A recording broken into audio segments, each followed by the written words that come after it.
یہ بات واضح ہو گئی اور واضح ہونی چاہیے کہ فتنوں سے بچاؤ ضروری اور بچاؤ کے لیے فہم ضروری. اگر فہم نہیں ہے تو بچاؤ ممکن نہیں. یلغار ہر دل پر ہوگی. جو دل قبول کرنے کا وہ سیاہ دل ہے اور جو انکار کرے گا وہ روشن دل ہے, نور ہی نور.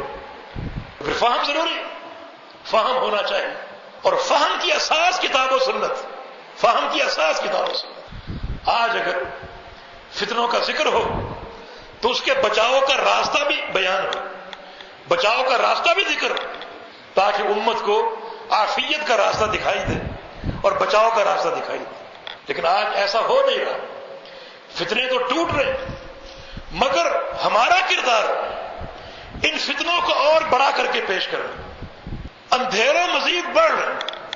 جیسے فتنے کی تشہیر کا ایک جو آج مرکز ہے وہ ہمارا میڈیا ہے, مختلف چینل, اور جو ان فتنوں کی تشہیر کرتے ہیں کسی شرعی منہج کے بغیر.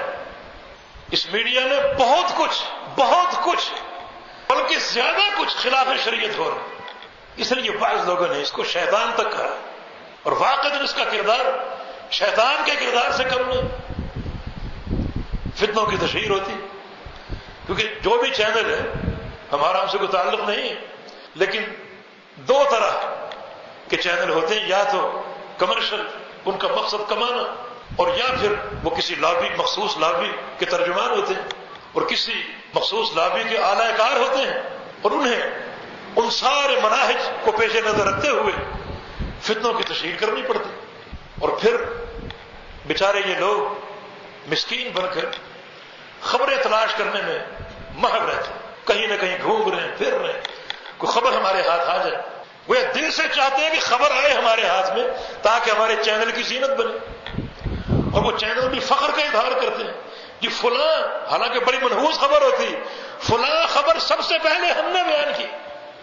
ہمیں یہ اعزاز حاصل ہے کہ فلاں خبر سب سے پہلے ہم نے نشر کی, حالانکہ نحوست سے بھری ہوتی, مانا نحوست کے ترجمان.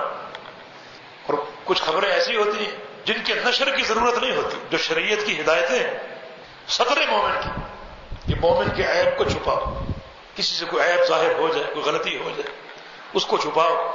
لیکن میڈیا اس سے قطع نظر اس کی بھی تشہیر میں محو اور گامزن. حالانکہ نبی علیہ السلام کے فرمان ہے من ستر علی اخی المسلم عورته فکأنما احیا موعودا, جو شخص اپنے کسی بھائی کے عیب کو چھپا لے گا اللہ اتنا راضی ہوگا کہ گویا اس نے کسی زندہ درگور بچی کو قبر سے نکال کر زندہ کر دی. اللہ اتنا خوش ہو. لیکن بلا تفریق ہر خبر کو نشر کیا جاتا ہے, ہر فتنے کو بیان کیا جاتا ہے, اور اس فرق اور تمیز کے بغیر کہ یہ خبر ایسی ہے کہ اس پر اگر پردہ ڈل جائے تو بہتر ہے, ورنہ بعض اوقات خبر کی تشہیر مزید فتنے کا باعث بنتا ہے, اور لوگ اس خبر کو دیکھتے ہیں, طریقہ واردات کو دیکھتے ہیں, اس طریقہ واردات کو سیکھ کر ویسا طریقہ خود بھی اپنانے کی کوشش کرتے ہیں. تو یہ تشہیر بھی بعض اوقات جرائم کو جنم دیتی. لیکن ہمیں میڈیا سے کیا سروکار, ہمیں اپنے بھائیوں سے سروکار. ہم میڈیا کی خبروں کو سنتے ہیں, ریموٹ ہمارے ہاتھ میں, چینل تبدیل ہو رہے ہیں, کبھی فلاں کبھی فلاں کبھی فلاں, فلاں جگہ کیا ہو رہا ہے, فلاں جگہ کیا ہو رہا ہے. ان خبروں کو سنتے ہیں, پھر آگے بیان کرتے ہیں. حالانکہ تشہیر کا یہ سلسلہ بالکل خلاف شریعت, بالکل خلاف شریعت. میڈیا کی اساس شریعت پر نہیں, خلاف شریعت.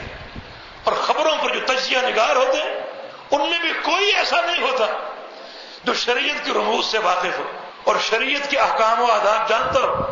افسوسناک بات یہ نہیں, ہمارے باپ وزراء ایسے ہیں جن کو قل هو اللہ احد نہیں آتی, پوری بسم اللہ سے ہی نہیں پڑھ سکتے. ان کو بٹھا دیں خبروں اور فتنوں کے تجزیے کے لیے, اس سے نتائج حاصل کریں, اور ہم بھی ان کو سن کر ان کی آگے تشہیر کریں, تو یہ سارا سلسلہ جو ہے یہ باطل پر قائم. قطعاً فتنوں کے لیے مساعد نہیں بلکہ فتنوں کے مخالف ہے, فتنوں کو ابھارنے کے مترادف اور فتنوں کو بھڑکانے کے مترادف.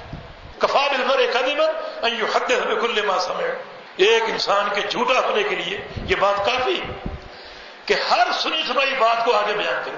اور بات اگر یہ اپنے کسی بھائی سے سنے تو چلے اس بھائی کا کوئی وزن ہے. بات بھی اس میڈیا سے سنتا ہے جس کا شریعت سے کوئی تعلق ہی نہیں,